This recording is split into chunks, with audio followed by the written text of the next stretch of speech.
नमस्कार दोस्तों, एक बार आपका फिर से स्वागत है हमारे प्यारे से यूट्यूब चैनल पर। तो आशा करता हूँ आप एकदम सुरक्षित और स्वस्थ होंगे और आपकी परीक्षा की तैयारी जो है बिल्कुल ज़ोर शोर से चल रही होगी। तो जैसा कि आप थंबनेल में देख ही चुके होंगे, या ये वीडियो जो है आपके लिए जो बहुत ज़्यादा स्पेशल और ख़ास होने वाली है, क्योंकि आज के वीडियो में मैं आपके जो है BSKC 104 का जो आपके जो ये जो होते हैं आपके श्लोक आधारित जो प्रश्न होते हैं, उनको छोड़ करके आपके जितने भी प्रश्न आते हैं वो सारी की सारी जो आज के वीडियो में आपको मैं करवा दूंगा। अगर आप ये वीडियो अच्छे से देख लेते तो आपके जो है बहुत अच्छे से अच्छे नंबर जो है आप प्राप्त कर सकते हैं। इसमें मैंने बहुत सारे चैप्टरों से क्वेश्चन लिए हैं, जो भी आपके महत्वपूर्ण हो सकते हैं वो सारे के सारे टॉपिक जो है इसमें आपके लिए लिए गए हैं। इससे पहले हम 2 चैप्टर के जो हैं सारे के सारे जो हैं जितने भी इम्पोर्टेंट थे, जो भी आपके परीक्षा में आ सकते थे, वो हमने आपके लिए वो करवा दिए। और बाद बाकी आज हम जो है इस वीडियो में आपके जो भी, जैसा कि मैंने आपको कहा है, जो भी आपके लिए जो हो सकता है इंपॉर्टेंट, श्लोक को छोड़ करके जो भी प्रश्न आते हैं वो सारे के सारे जो है इस वीडियो में आपके लिए जो कोड है 104 का सारा का सारा जो है क्लियर होने वाला है। इसके बाद में आपके लिए जो है श्लोक, जितने भी महत्वपूर्ण श्लोक हैं उस पर आधारित जो भी प्रश्न आपके परीक्षा में आ सकते हैं वो भी वीडियो में आपको जो है प्रोवाइड करवा दूँगा। इसी प्रकार मैं आपको BSKC 101, 102, 103 सभी की जो है मैं आपको प्रोवाइड करवा दूँगा। तो चलिए बिना किसी देरी के वीडियो को शुरू करते हैं। सबसे पहले जो हमारा सबसे मेन है वो है आपका कर्म योग। कर्म योग होता क्या है?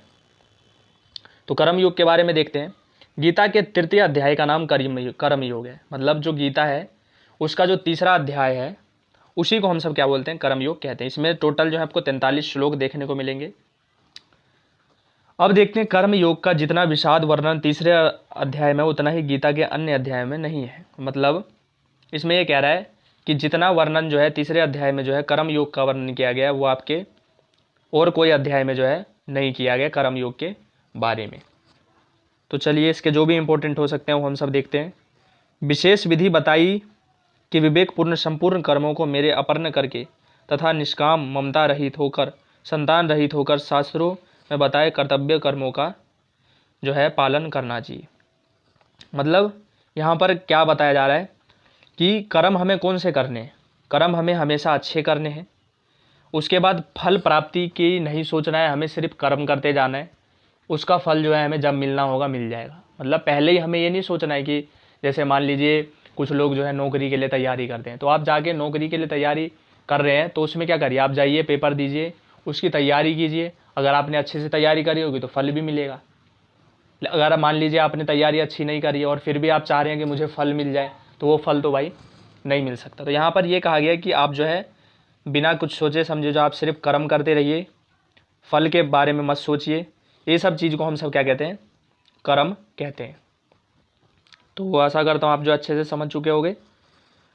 उसके बाद कहा गया है भगवान ने जो है, मतलब मनुष्य न चाहते हुए भी किससे प्रेरित होता हुआ पाप कर्म करता है। तो इसके उत्तर में भगवान ने काम अर्थात कामना को ही सारे पापों अनर्थों का हेतु बताकर अंत में काम रूप शत्रु को मार डालने की आज्ञा दी है। तो मतलब भगवान ने यहाँ पर क्या कहा है? भगवान ने बोला है कि काम करते रहिए आप, जो भी आप मतलब वो है गलत काम मत कीजिए, अच्छे काम कीजिए। तो इन सबको बता करके क्या कहा है? भगवान ने कहा है कि जो भी आप गलत काम करते हैं, ये सब जो सोचते हैं, इसको क्या करो, शत्रु बना दो और इसको मार डालो। तो ये सब चीज़ जो आपको कृष्ण जी ने कहा था। तो और देखते हैं। तो यही था आपका कर्म योग, जितना भी महत्वपूर्ण हो सकता था। आप कर्म योग के बारे में जो है अपने आप जो है बना करके लिख सकते हो। इसमें ज़्यादा घुसने की ज़रूरत नहीं है। 5 नंबर में ही ज़्यादा ये प्रश्न आपका आ सकता है। उसके बाद आपका आता है देवासुर संपद विभाग योग, कि देवी देवता जो होते हैं उनके बारे में हम यहाँ पर जानेंगे, और असुर जो होते हैं उनके बारे में जो हम सब जानेंगे कि देव के कौन से गुण जो है हमें अपनाने चाहिए, है ना। उसके बाद असुर के कौन से गुण होते हैं, देव के कौन से गुण होते हैं, कौन से गुण हमें अपनाने चाहिए, कौन से गुण नहीं अपनाने चाहिए। तो आपको जो है इस वाले अध्याय में आपको देखने को मिलेगा। गीता के 16 अध्याय, 16 मतलब हुआ आपका 16वां अध्याय। कौन सा? 16वां अध्याय में टोटल 24 श्लोक दिए गए हैं। कितने श्लोक? 24 श्लोक दिए गए।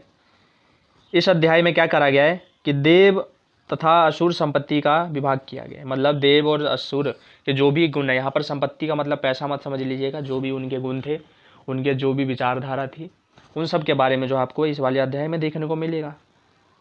तो सबसे पहले हम देखते हैं देवी संपत्ति कल्याण करने वाली है। देवी संपत्ति क्या होती है? देवी देवता क्या है? कल्याण के प्रवृत्ति, कल्याण के जो है लेकर के चलते हैं, वो जनता की कल्याण करते हैं, लोगों का कल्याण करते हैं। जबकि इसके विपरीत असुरी संपत्ति बांधने वाली, असुरी संपत्ति क्या है, वो तो विनाश चाहते हैं। असुरी संपत्ति बांधने वाली तथा नीची योनियों में नरकों में ले जाने वाली है। असुरी संपत्ति क्या है, असुर लोग जो है आपको मार देंगे, काट देंगे, नरकों में ले जाएंगे, तो इसी को हम सब क्या कहते हैं, असुरी संपत्ति कहते हैं। जो साधक इन दोनों विभागों को ठीक रीति से जान लेगा वह असुरी संपत्ति का स्वार्थ त्याग कर देगा और असुरी संपत्ति स्वतः प्रकट हो जाएगी। देवी संपत्ति प्रकट होती एकमात्र परमात्मा से संबंध रह जाएगा। अब जो व्यक्ति जो है देवता, देवी, जो भी देवता से जुड़ कर रहेगा, तो वो क्या है, वो व्यक्ति जो है हमेशा के लिए जो है क्या हो जाएगा, मोक्ष प्राप्ति के योग्य हो जाएगा। जबकि जो असुरी संपत्ति अपनाएगा वो क्या है, जिंदगी भर जो है पछताते रहेगा, उसको हमेशा जो है क्या होगा, दंड ही मिलते रहेगा। जीवों पर दया, क्षमा, सोच, अहंकार, अहिंसा, सत्यता आदि देवी संपत्तियां हैं। मतलब जो भी देवी संपत्ति को अपनाता है, जो मान लीजिए अब आपको पता करना है कि कौन सा लोग जो है देवी संपत्ति को लेकर के चल रहा है, तो उसके अंदर दया होगी, क्षमा की भावना होगी, उसमें धैर्य होगा, सोच समझकर कोई भी काम करता होगा, उसके अंदर जो है अहंकार नहीं होगा, अहिंसावादी होगा, वो सत्यता को लेकर के चलता होगा। ये सब जो है देवी संपत्ति में आपको देखने को मिलेगा। जो मनुष्य पूर्व जन्म के शुभ कर्मों का फलस्वरूप देवी संपदा के अधिकार पात्र होकर जन्मे हैं, तो जो व्यक्ति जो है देवी संपत्ति को मानते थे, जो भी अच्छे कर्म करते थे पिछले जन्म में, तो उनको क्या है, अगले जन्म में भी जो है देवी संपदा के साथ में जो है दोबारा जन्म दिया जाता है। तो आशा करता हूँ आप जो ये एकदम अच्छे से समझ चुके होंगे। जो मनुष्य देवी संपत्ति से युक्त होते हैं वही मोक्ष को प्राप्त होते हैं। असुरी संपत्ति के बारे में देखते हैं। दर्प, दंभ, अभिमान, क्रोध, निष्ठुरता, ज्ञान आदि है।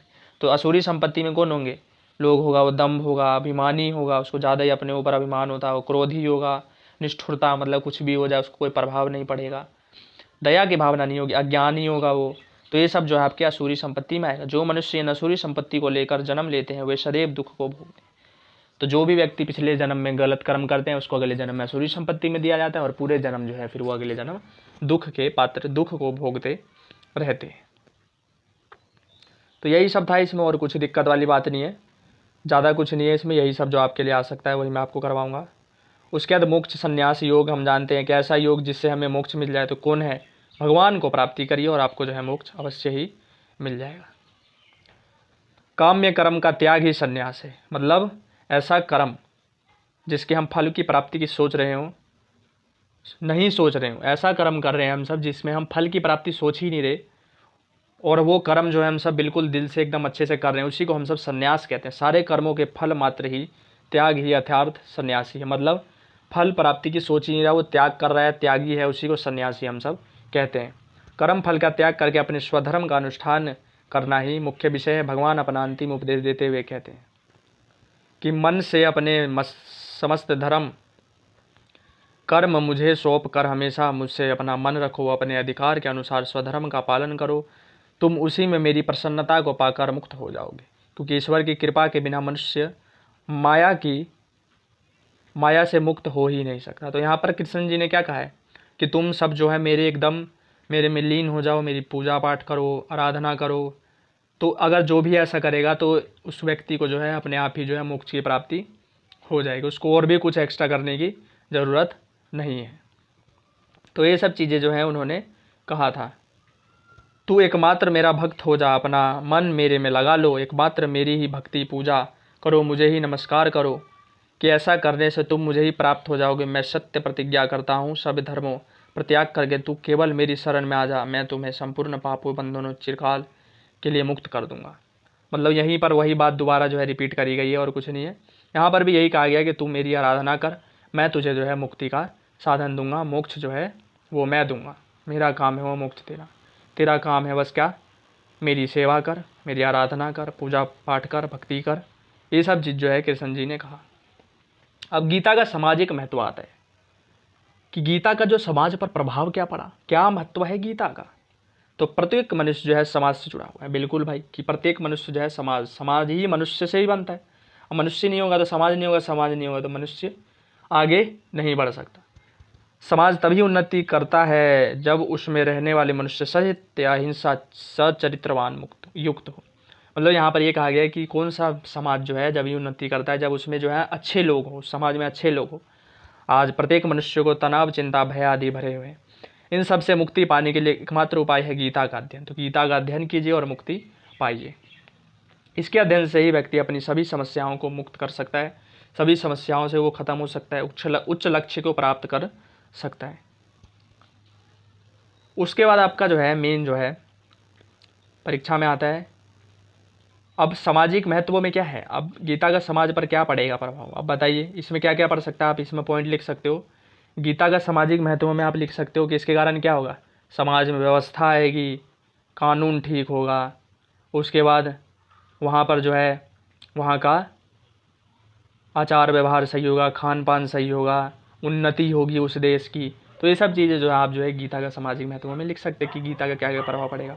वासुदेव कुटुंबकम होगा, ये भी उसी का था, लेकिन इसको मैंने आपको विस्तार से बताने की कोशिश करी क्योंकि इसी पर जो है प्रश्न आपका 5 नंबर में आ जाता है।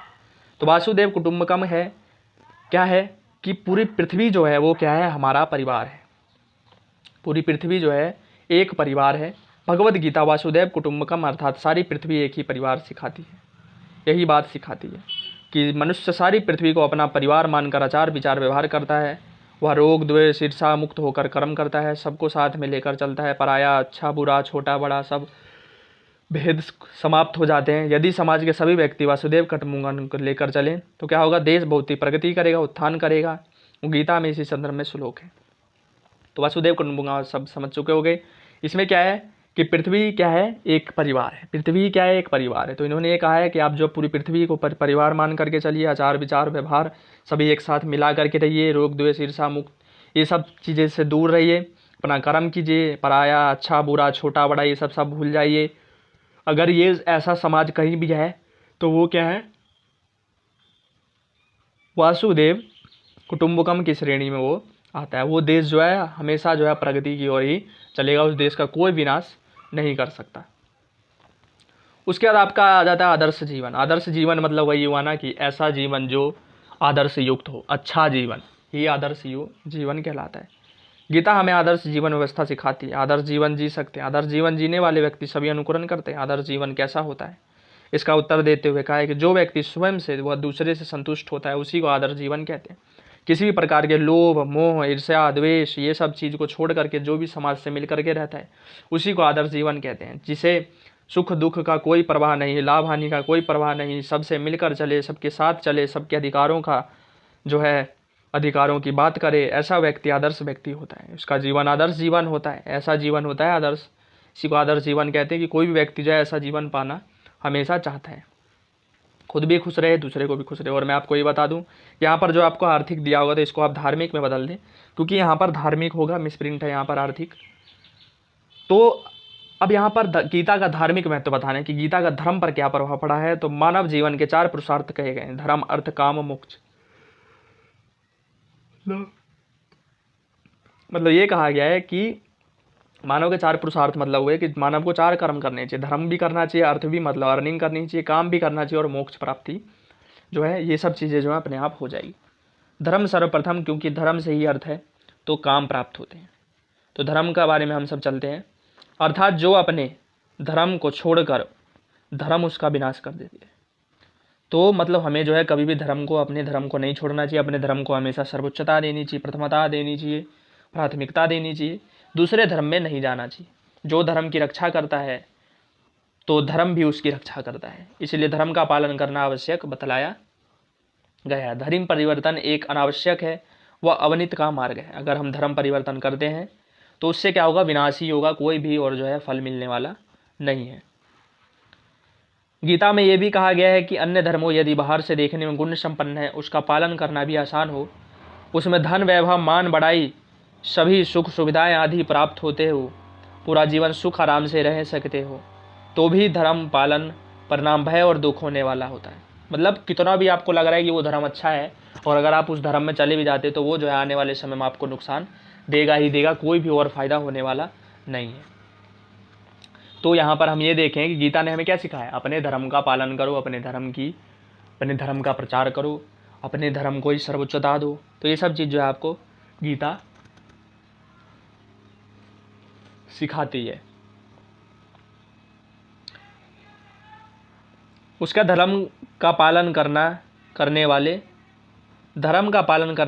करने वाले होते हैं। मतलब धर्म का पालन करने से क्या होता है, कल्याण ही होता है, कभी भी विनाश नहीं होता है। और आप धर्म के बारे में क्या क्या कह सकते हैं, तो धर्म से और क्या होगा, व्यवस्था आएगी। धर्म अगर आएगा तो क्या होगा, व्यवस्था आएगी। धर्म के कारण और क्या आएगा, आपके लिए जो है संतुलन देखने को मिलेगा आपको। ये सब चीज़ें जो है धर्म के कारण देखने को मिलती है। उसके बाद आपका अगला जो इम्पोर्टेंट है वो है आपका गीता का सांस्कृतिक महत्व आता है। परीक्षा में आ जाता है गीता का सांस्कृतिक महत्व बताइए। जैसा कि मैंने आपको कहा था कि आपका जो सभी चैप्टर से जो है प्रश्न यहाँ पर लिए गए हैं, तो आपको जो है घबराने की जरूरत नहीं है। आपको जो है बिल्कुल अच्छे से हम पूरा जो है आपको करवा देंगे। तो गीता का सांस्कृतिक महत्व से आपको यही है, खान पीन हो गया, रहन सहन, आचार व्यवहार, यही आपका सांस्कृतिक महत्व में आता है। तो यही सब जो आपको पेपर में लिखना है, और कोई दिक्कत वाली बात आपको इसमें नहीं है। बस आपको मैं ये बता दूं कि इसमें आपको सीधा खान पान से रिलेटेड आ जाता है कि किस प्रकार का खान पान लोगों को करना चाहिए। तो सात्विक भोजन जो है उन्हें करना चाहिए, आहार खाना चाहिए। कौन सा, गीता में ये भी बताया कि कैसा आहार खाना चाहिए, कैसा नहीं खाना चाहिए। तो स्वास्थ्य की दृष्टि से उसका बहुत ही महत्वपूर्ण है। भोजन रस से भरपूर हो, जैसे फल सब्जी चिकनाई से युक्त दूध दही छाछ घी आदि का भोजन अगर हम करते हैं तो उसे आप जो है संतुलित भोजन, सात्विक भोजन कह सकते हैं। उसके बाद आपको जो है कौन से खाने नहीं खाने चाहिए, तीखे खट्टे नमकीन गरम चटपटे सूखे जलन उत्पन्न करने वाले भोजन जो है हमें नहीं करना चाहिए। उसके बाद जो है हमें जो है हमेशा कौन सा भोजन खाना चाहिए, यहाँ पे कुछ कटाक्ष भी मारे गए कि दुख शोक उत्पन्न करता है, कि जो भी भोजन हम अगर 3 घंटे पूर्व पकाए गया हो, 3 घंटे पकने के 3 घंटे के अंदर ही भोजन कर लेना चाहिए। अगर 3 घंटे से ज़्यादा हो गया तो वो शोक उत्पन्न करता है, उसके कारण जो है दुख आता है। स्वादहीन सड़ा हुआ जूठा स्पृश्य वस्तुओं से युक्त भोजन विरोग आलस्य आदि विकार उत्पन्न करता है। मतलब ये जो हम सब खाते हैं ये जंक फूड सब जो खाते हैं बच्चे, तो उसके कारण क्या होता है कि रोग आलस्य जो आपको उसमें देखने को मिलेगा। तो आप जो ऐसा करता हूँ आप जो है कैसे भोजन करना चाहिए जो एकदम अच्छे से सीख चुके होंगे। अगर आपने अभी तक हमारे यूट्यूब चैनल को सब्सक्राइब नहीं करा है तो फिर आप ये गलत कर रहे हो। चैनल को सब्सक्राइब कीजिए, बेल आइकन को प्रेस कीजिए, जिससे हम जो भी वीडियो डालें तो आपको सबसे पहले जो है नोटिफिकेशन मिल जाए। आपको कुछ भी नहीं करना है, सिर्फ लाइक करिए, ज़्यादा से ज़्यादा लाइक कीजिएगा तो हमें आत्मविश्वास मिलता है। अब अगला है आपका गीता की मुख्य शिक्षाओं के बारे में यहाँ पर बताएं कि गीता से हमें मुख्य शिक्षाएं क्या क्या मिली। अभी तक हमने जो भी पढ़ा वो सब क्या थी, शिक्षाएँ ही तो थी। तो इसमें तो आप भर सकते हो बिल्कुल अच्छे से। सीधा मैं आपको जो है इसमें पॉइंट बताता हूँ। संतुलन भोजन वो निंदा की उत्कृष्टता बताती है वो। उसके बाद क्या क्या बताती है, निष्काम कर्म करना सिखाती है, कि मतलब ऐसा कर्म करो जो कि अच्छा कर्म हो, फल की चिंता मत करो। क्रोध पर नियंत्रण सिखाती है, मन व इंद्रियों को वश में करना सिखाती है। शरीर नश्वर है, अपने कर्तव्यों का बोध कराती है। शांति सफलता व संतोष का अनुभव कराती है ना। गुरु का सम्मान करना सिखाती है, श्रेष्ठ कर्म करना सिखाती है। ये सब चीज़ें हमें जो है कौन सिखाता है, गीता सिखाता है। ईश्वर के स्वरूप का स्मरण करना सिखाती है, तनाव से मुक्त होना सिखाती है, विनम्रता विकसित करना सिखाती है, संकल्प तथा आत्मविश्वास जगाती है, परिस्थितियों का सामना करना सिखाती है, उत्तम शारीरिक व मानसिक स्वास्थ्य के लिए योग सिखाती है, उचित समय पर उचित कार्य करना सिखाती है, संतुलित भोजन व नींद की उत्कृष्टता बताती है। मतलब ये हुआ कि कौन सा भोजन करना चाहिए, कितना देर सोना चाहिए, कब सोना चाहिए, ये सब सिखाती है। एकांत में अभ्यास करना सिखाती है। यज्ञ तप दान मर्मत्व, उनके जो है यज्ञ के महत्व, तप के महत्व, दान के महत्व, ये सब चीज़ जो है हमें वो बतलाती है। तो ये सब चीज़ें जो आपको गीता सिखाती है। श्रेष्ठ पुरुष के लक्षण बताती है कि क्या कैसा पुरुष होना चाहिए, मोक्ष प्राप्ति के मार्ग का उल्लेख करती है। तो यही सब आपके पॉइंट थे जो कि आपकी शिक्षा में जो है एकदम उसके आ जाएगा। लेकिन आपको जो मैं इसके बारे में जो आपको ये बताऊंगा, क्योंकि परीक्षा में सीधा इसमें से आ जाता है। तो संतुलित भोजन व नींद की उत्कृष्टता क्या बताती है। संतुलित भोजन का अर्थ न तो अधिक खाना है और न ही कम खाना है। मतलब भोजन जो है हमें मीडियम संतुलित करना है, तो उसी को क्या बोलते हैं, संतुलित भोजन कहते हैं। अधिक भोजन का अर्थ जानते हैं कि शरीर व आत्मा को बनाए रखने के लिए आवश्यकता से अधिक खाना। मतलब वही होता है, हमें भोजन उतना ही करना चाहिए जिससे हम जिंदा रह सके। अगर हम जो हैं स्वाद के अनुसार जो उसे खाए जा रहे हैं तो वो चीज़ क्या है, गलत है। जैसा कि आप शादी ब्याह में भी देखते होगे, दहवटावट खाते ही रहते हैं सभी, कोई रोक टोक कुछ होता नहीं है, और जो भी मिलते रहे सब इधर उधर जो है खाते रहते हैं। तो वो क्या है, वो सब है असंतुलित भोजन में आपका वो सब आ जाएगा। मांसाहारी भोजन तो बिल्कुल ही नहीं करना चाहिए। जो भी ये कर रहे हैं तो बहुत ज़्यादा ही गलत कर रहे हैं। एक तो अपने शरीर का तो विनाश कर ही रहे हैं, बाद बाकी प्रकृति से भी खिलवाड़ ये कर रहे हैं। तो मांसाहारी तो बिल्कुल छोड़ दो। और जो भी बच्चे संस्कृत पढ़ रहे हो अब, तो आप जो है, मैं आपसे यही कहूँगा कि मांसाहारी भोजन जो है आप लोग छोड़ दीजिए। क्योंकि अगर ऐसी किताबें पुस्तकें पढ़ रहे हैं और अगर आप ऐसे भोजन करते हैं तो आपको ये बिल्कुल भी शोभा नहीं देती है, और आप जो है फिर जो है ये पढ़ाई करने के कोई अधिकारी नहीं रह जाते। अगर आप मान लीजिए पढ़ाई सिर्फ नंबर के लिए कर रहे हो तो ये गलत है। आप जो है यहाँ पर पढ़ रहे हो तो शिक्षा ले रहे हो। अब शिक्षा ले रहे हो तो उसको सिद्ध भी तो करना पड़ेगा। तो सिद्ध कैसे होगा? ये सब चीज़ें आप फॉलो करके आप जो है इन सब चीज़ों को सिद्ध कर सकते हो कि हाँ, जो है भगवत गीता में जो भी है वो चीज़ें सही बात जो है कही गई है। अब प्रकृति में हर चीज़ आपको पहले से ही प्रचुर मात्रा में मिला हुआ, फिर भी आप जो है इधर उधर जा रहे हो तो वो गलत है। जैसे अन्न साग सब्जी फल दिए गए, तो ये सब चीज़ें आपको जब मिल रहा है तो फिर क्यों आप जो है मांसाहारी भोजन करते हो? उसके बाद आपको नींद से रिलेटेड कहा गया कि मनुष्य को प्रतिदिन सिर्फ 6 घंटा सोना चाहिए। हाँ, मैं मानता हूँ कि ये थोड़ा सा मुश्किल है, लेकिन कोशिश हम कर सकते हैं। 6 घंटे से अधिक नहीं सोना चाहिए मनुष्य को। तो आपको जो है यहाँ पर इसमें कहा गया, साइंटिफिक रूप से तो आपको 8 आवर बोला जाता है, लेकिन आपको जो है गीता के अनुसार ये कहा गया है कि 6 घंटे से ज़्यादा जो है मनुष्य को नहीं सोना चाहिए।